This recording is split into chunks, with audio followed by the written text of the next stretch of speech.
Hello, everyone. Let's discuss something called tariffs and how Donald Trump has utilized them in his plans for the United States.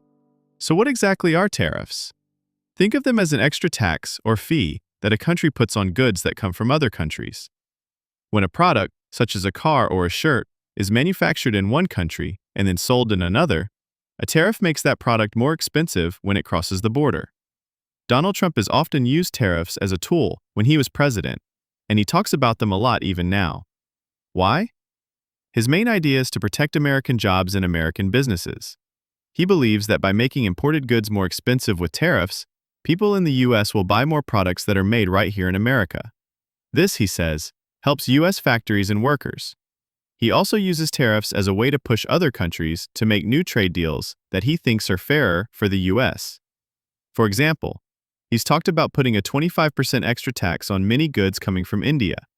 This means if something from India used to cost $100, it would then cost $125 because of the tariff. He also proposed extra fees or penalties on countries that buy oil from Russia.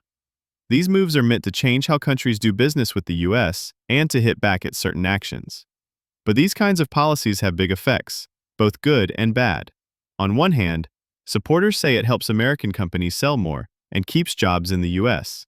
On the other hand, putting tariffs on goods can make things more expensive for regular people buying them. Also, other countries might get upset and put their tariffs on American products, which could hurt U.S. companies that sell things overseas. So Trump's tariff policies are a big topic that causes lots of discussion both inside America and around the world, as they try to change how global trade works.